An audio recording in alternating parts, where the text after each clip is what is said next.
Today's Daf Yomi, which is actually Daf Yomi for Shabbos Kodesh, but we're recording it on Friday afternoon. We're going to start on the bottom line on Tes Bava Kamma. It's Bava Kamma Tes Zayin. The Daf Yomi is discussing that it seems from a difficult reading of the Mishnah that we have to say that the first part of the Mishnah is the position of the Rabbanon, who say that if the damage occurs in another person's property, if Reuven's ox scores Shimon's ox in Shimon's property, that the Rabbanan, and according to the first part of the Mishnah, the Rabbanan it follows the Rabbanan who say that you pay half damages there, because it's an unusual thing for your ox to gore another ox, even though it's in the other person's property. Whereas Rabbi Tarfon says you pay full damages. And according to the difficult wording of the Mishnah, we have to say that the first clause, follows the position of the Rabbanan, that if your ox damages in the other person's property, you pay half damages, whereas the last clause follows Rabbi Tarfon and says that if it's Meshuna, that if your ox with a tam gores another person's property, you pay full damage. So that's what the Gemara says. Reisha Rabbanan, the Sefer Rabbi Tarfon. Second approach on the bottom line of Tes Vavam Beis is Rabbi Elazar Mishmei the Rav. Rabbi Elazar says in the name of Rav on the top of 16a, Kul Rabbi Tarfon. The whole Mishnah really is the position of Rabbi Tarfon, who says that if you have a tam that gores another person's property, you pay. If you have a tam that gores another person's property, you pay full damages. Why? Well, if that's the case, then why in the first clause do you pay half damages? So the Gemara explains the Reisha is b'chatzar miuchadas l'peiros l'echamehen ozel l'shvam. According to the Reisha, according to the first clause, the reason why you pay half damages is because even though one of them has the rights, only one of them has the rights to grow their fruit there, both of them have the right to have their ox in there. The Lagabe Shane, with respect to eating, with respect to eating, then it's the domain of the one who was damaged. But Lagabe Karen, with respect to goring, because it's a public domain, because they both have the right to have access there, and that's why you pay half damages, even according to Rabbi Tarfon. Amar Rav Kahana, Amrisa Shmaita Kamed Rav Zvi Darda. He said, so Rav Kahana says, I said this teaching in front of Rav Zvid of Nardai, and he said to me, Rabbi Tarfon, are you really able to establish that the whole Mishnah is like Rabbi Tarfon, Hakatani, but we have a different teaching. We learned in the Braisa, Hashem. It said in the Mishnah, Hashem wedes lachos haroila. Now it says in our Mishnah that the tooth is always muad. The axe is always pays full damages if it eats that which is roila, that which it's usually eats, which implies roila in shein roila lo, that if it's not what it usually eats, it pays half damages. Rabbi Tarfon, but that's what our Mishnah says. But Rabbi Tarfon says, Amar Meshuna Karen B'chatzar Nazik Nezik Shal Mishal. Rabbi Tarfon says that if it's Meshuna Karen, that if it's something unusual in the courtyard of the Nizak, he pays full damages. I mean, say even if the ox would eat something that it doesn't usually eat, if it's in the courtyard of the Nizak, it would still pay full damages. So if that's the case, according to our Mishnah, that if it eats something that it doesn't usually eat, let's say it's a tire in the domain of the Nizak, you would pay half damages, but Rabbi Tarfon would say you pay full damages. So therefore, Rav Zvid says, we must say, Olam Rabbanan. Our Mishnah follows the position of the Rabbanan, who says that if the ox scores, the ox is a tam and it gores in the domain of the Nizak, you pay half damages. How do we understand the last line, the last clause of the Mishnah, which seems to imply that you're paying full damages in the domain of the Nizak? So the Gemara says that you have to say that the Mishnah is missing some words. This is how you learn our Mishnah. There are five animals, that are five categories of tam. That's Meshuna, that the ox is not expected to gore. The im hu adu, and if they do them frequently, Hamishasan muadin. Then those five things become muad and they pay full damages. Mishain v'regel muadim mitchilasan. And shain and regel, foot and tooth, they're always a muad, they always pay full damages. V'hechon hadasan, and where is this place where they are muad?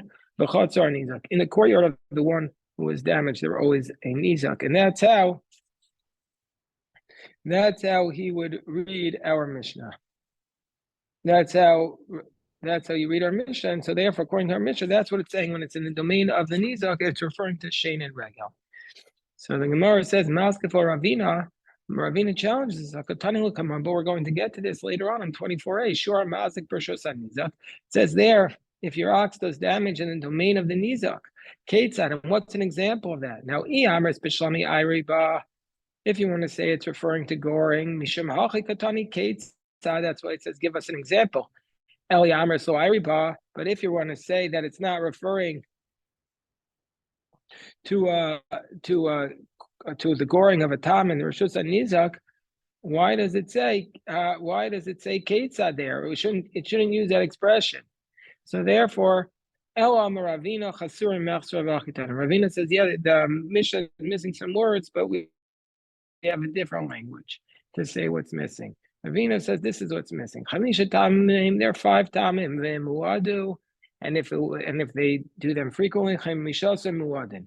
Then we're going to say they're muad. V'shein v'regel muadim mitchilasan, and shein and regel from the outset they're considered a muad. V'zeo shor muad, and that is what's considered to be an ox that typically is doing damage, and there's the expectation that it'll do damage.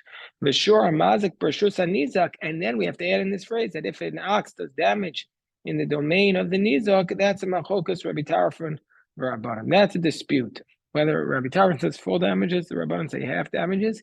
V'yesh muadim achirim, and there are other muadim kayotze be'elu that are similar, that they're always in muad. Hazev ariva dov bardos v'namar v'nachash. That's how you have to read our Mishnah according to Rabbi Ravina, that the Mishnah is missing those words. He filled them in. And indeed, there are 5 animals that are a tam. If they did this damage, that they're going to be considered a muad. Tooth and foot are always muad. This is the category of shor muad. And if you do damage in the domain of the nizak, that's a machokas Rabbi Tarfon v'Rabbanan. And there are other muadim kayotze be'elu, and what are they? That's the zev, the ari, the dov, the namar, the bardos, v'nachash. The wolf, the bear, the leopard, and the bardos, which we'll see what that is in a few moments, and the snake. And Ika Daramu Amirma, some will have this exact same discussion, the same conclusion, but they get to it via a question, because it says, Tanana Chamisha Tamu Chamisha Muadim. There are 5 tamim and 5 muadim. The sueka, is that all there are? Ika, what about the zev, the ari, the dov, the namar, and the bardos, anachash? Those are also muadim. Mishani, and so we have to answer. It says Ravina Chasur Mechsur, that the Mishnah is missing language, because this Mishnah is what's called a Lashon Kalila. We said it's a Mishnah Yerushalmi, it's a Jerusalem one, where they speak in abbreviated tones. And so therefore we have to say that it's missing words, and this is how you read a Chamish. There are 5 tamim in muadim, and if they were muad, chamishasa muadim. If they did it before, all 5 are muad. The shein v'regel muadim mitchilasan, and the shein and the regel are always muad. V'zeu shor muad. This is the case of a shor muad. V'shor mazik pershus nizak is a machukas Rabbi Tarfon and the Rabbanan. V'yesh muadin achirim, and there are other muadim kayotze be'elu hazev ari adov and amar v'bardos v'nachash. So basically, because there was this seemingly difficult way of reading the first clause and the second clause, we have to make a chisur mechsur. We have to say that the Mishnah was missing the sentence, and when we put in this sentence, the Mishnah reads very nicely. Then the Mishnah says that the ox is not a muad to squat on a utensil and break it. Well, we're votes. So Amar Rabbi Lazar, well, Shan, when do we say it's not a muad to squat? Ela pachan gedolim, on a large utensil of a pachan ketanim, but if it's a small one, then we're going to say orche. That it is the proper way. It is the common practice for the animal to squat on him, and therefore, if it squats on it in the we're going to say it's its normal way, and therefore the consequence, if it squats on in the public domain, it's going to be exempt, and in the domain of the nizak, we're going to say pay full damages because it's like regel. Let's say that this is a support for the following idea. Let's say we have a support. Let's say we have a support for this idea. How do we have a support for this idea? That when our Mishnah says that it's not a muad to squat, that's only referring to large utensils, but small utensils it is a muad. Because we have the price that says a behema, or the Mishnah says a behema muedes alech kadar. Excuse me, the price that says a behema muedes. That all is muad to walk in the normal way alech kadar v'lishbor, and to break things and to crush as Adam, as a behema, as a kilm, and to crush the man, the utensil, and the man, the animals, and the utensils. So we see from here that this is a contradiction to what we said earlier, because earlier we said an animal is not a muad to squat and to break things. But here we're saying it is. So the Gemara says, maybe this is referring to a different scenario. It's not referring to a distinction between a large utensil where it's not a muad and a small utensil where it is. Maybe this is referring to this side. Now where it states in muedes to crush, it's not by squatting, but it's where when it walks, and on the side of it is utensils, and it crushes it against the wall. And so therefore that's what's considered a tawada of regel. It's like walking. The Amri alternative version, number of Elazar, Wotema Pachan Hidolan, who Delav Orche, don't say, Rabbi Elazar says, don't say that large utensils are also not, don't say that large utensils are not included, but Pachan Ketanim, it is muad to break. Even small utensils it's not the normal manner, it's in Mishuna, and so since it's not the normal manner, in the public domain you'll be exempt. And and since it's not the normal manner, we're going to say you don't pay full damages. So Meisvei Gemara says, well, we contradict this. What about the price that says and the animal is a muad to crush the utensil between itself and the wall? Maybe they're talking about a case where you did it from the side, and so that's how he deals with it. And alternatively, and now we have another approach, is the third approach, just like we saw above, three approaches. That there's those who have this discussion as a conversation, as a question. It says Tanan below boats, an animal is not a muad to crush. But what about the fact we say an animal is muad to crush person, an animal, and utensils? By large utensils, it's not a muad, but by small utensils, it is a muad.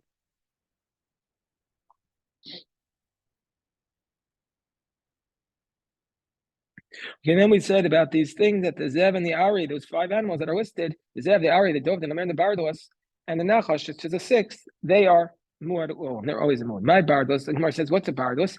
Amar Rav Yehuda Nafraza. It's a Nafraza. My Nafraza. Amar Rav Yosef Appa. It's an Appa. So doesn't say what's an Appa. So we have to say what's an Appa. So Rashi to Sanhedrin says that Bardos is an animal whose name is it's like a type of a weasel. And Tosfos there writes that it's like a type of animal that's like a lion, in the fact that it kills people, maybe like a leopard. Very different than a weasel. And it's possible, he says, that it's a type of snake, like a viper. And the Nemuka Yosef writes that it's a toad. Okay, so there's a lot of different discussions about what an appa is. Fine. So the Gemara says, Meisvei Rebbe Meir Omer Afa Tzavua. Rebbe Lezer says Afa Nachash. That Rebbe Meir says it's Tzavua, meaning to say in addition to the other animals. And Rebbe Lezer says that also a Nachash. So Amar Rav Yosef Tzavua Zuapa, that a Tzavua is an appa. So if that's the case, it's not a Bardos. So the Gemara says, no, Lokasha Kamet Tzavoa, Zachar Kamet Tzavoa Nekeva. One's referring to a Tzavoa that's the one that's a male, and that's the Appa. And our Mishnah is referring to a Tzavoa Nekeva, and that's also called a Bardos, meaning to say that our Mishnah mentions Tzavoa Nekeva, and there adds on, it's a male Tzavoa. And we need to add on because you might have thought that they have different laws because you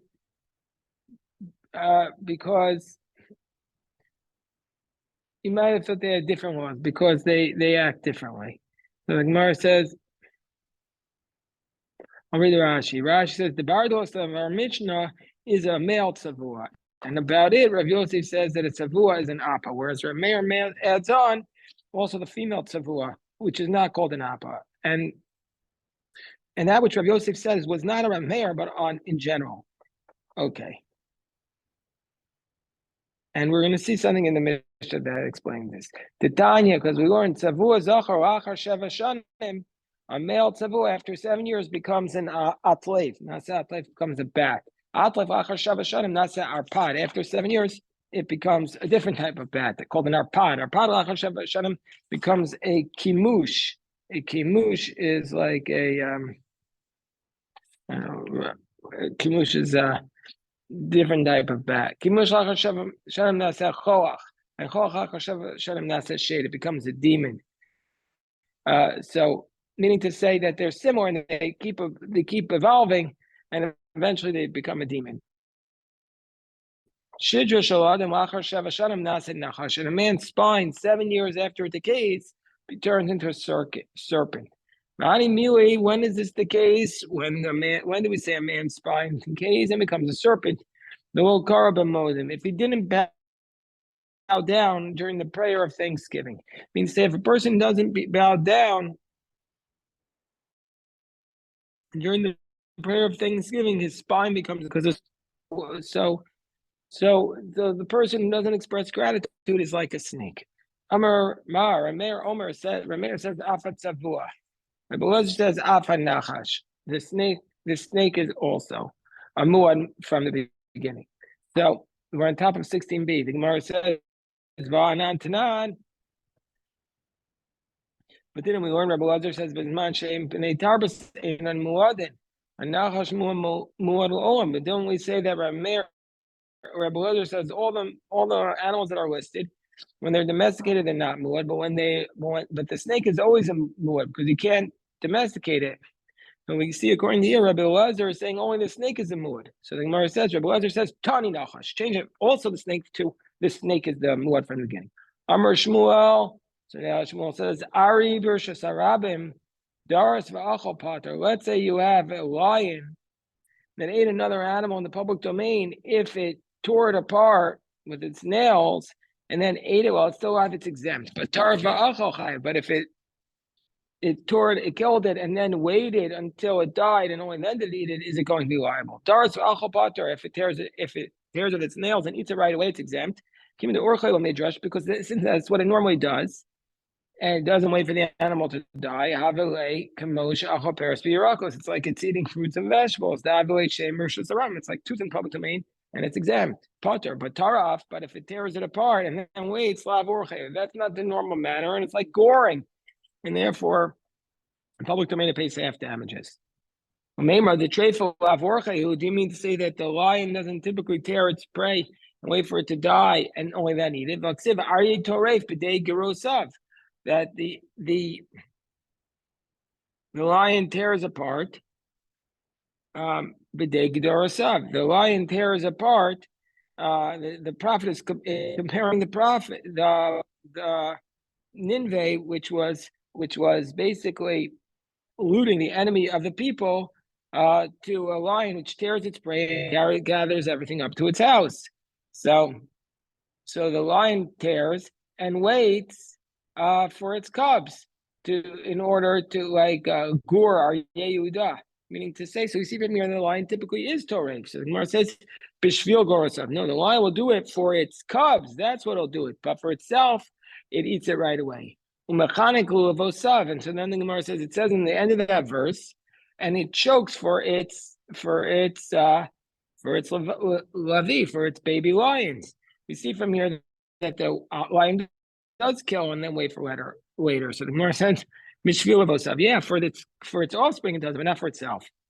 But then the next part of the pasuk says, "Vayimalei taraf kol rav," and it fills up the holes that it's sitting on where it's living for the treifo. So we see from here that the lion does tear apart the prey even for itself. So the Gemara says, "B'shvil chorav." No, he wants to hide it in the holes and to eat it later. But when it wants to eat immediately, it doesn't wait for the animal to die. Umaonosav treifa. and he fills up the place of it where it lives with trephos. Ma'ona so is his dwelling place with trephos. So we see that the lion does kill. So the Gemara says no, b'shvil ma'onosav. He does it to hide it for much later, but immediately it doesn't do it. Gemara says Vatanya, but didn't we learn also if you have an animal that enters into the courtyard of the nizak, the courtyard of the one that was damaged. Tarfa behema v'acha basar misham nezek sham. Let's say a chaya enters into the courtyard of the one's damaged, and it tears apart the animal and eats it. It pays full damages. So the Gemara says, so, and isn't that a contradiction? Why do you say that this is mishuna? There, it's paying full damages.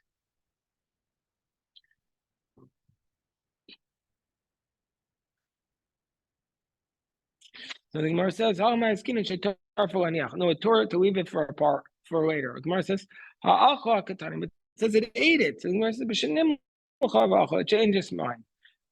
And how do we know that? How would we know if the lion changes mind or not? So, Dishmul Nami, and also with Shmuel's law, also it's possible maybe the lion changes mind. So therefore, the Gemara has to say, Amar Bar Yitzchak, let's start the Katani. You have to read our Mishnah, our Brisa, in two different ways.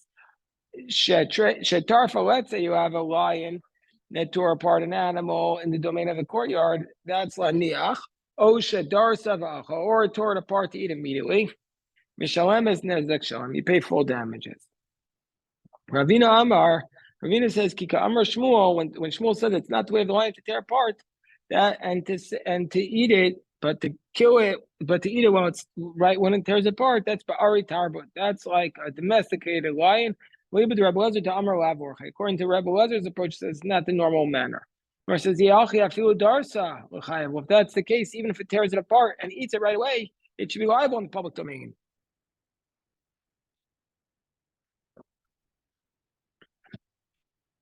So Ella the Ravina Lava Shmuel Itmar. So we have to say that Ravina's position was not said about Shmuel Ella Masnisa. We said about the Brisa. Kitani Masnisa, and where Ravina says that which we learned in the Brisa, that an animal that tears apart in the courtyard of the Nizak pays full damages. That's not from shame, but from Karen. But Ari Tarbus Alibi to Rebbe Lazar the Amar Lav Orchai. And it goes according to the position of Rebbe Lazar, who says that a domesticated lion, it doesn't really do such, it's not typically doing damage. So therefore, we don't make a liable from shame. So Gemara says, excuse me, so then it should only pay half damages. Gemara says, no, we're talking about a case where it's done this before, so it's a line that's a muad for it.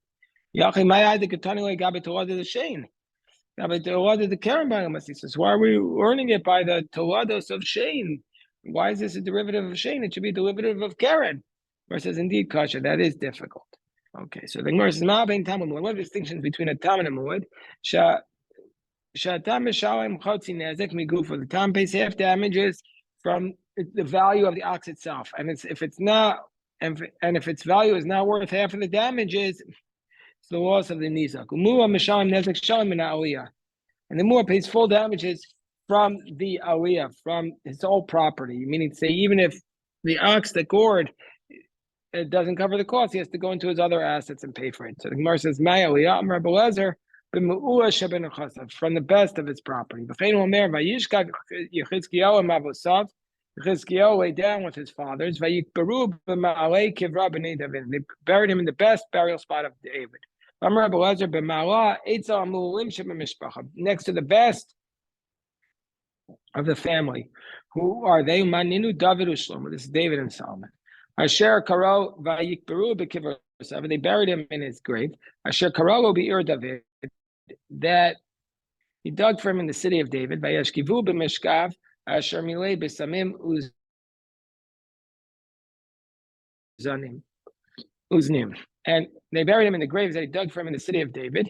And they buried him in the grave that was filled with samim and zanim. What is bisamim and zanim? Rabbi Lazar Omer zine zine.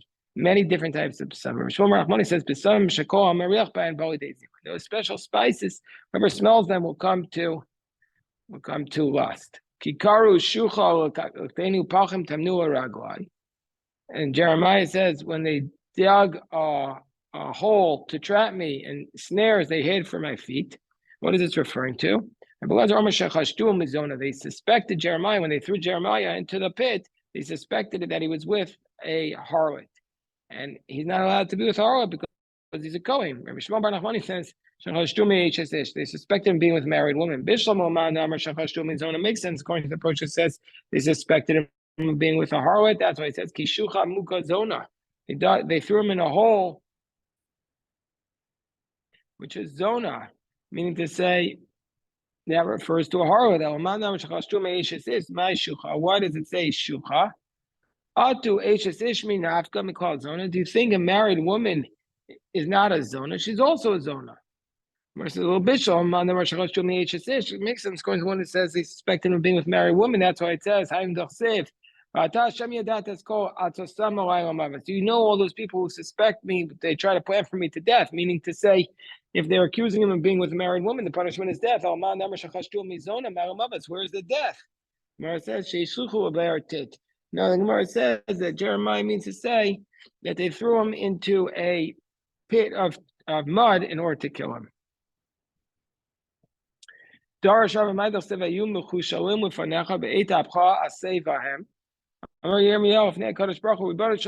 of universe, I feel even at the time where you do charity, even if it's a time of tragedy in the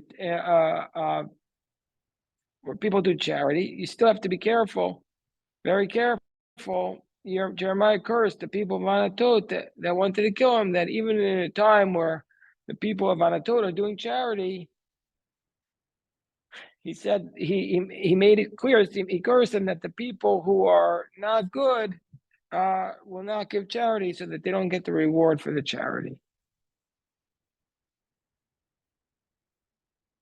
Okay, we'll stop here. Yashikov to everybody, and God willing, everybody should have a good Shabbos. Hopefully come in person. Tomorrow we'll do it in person as well.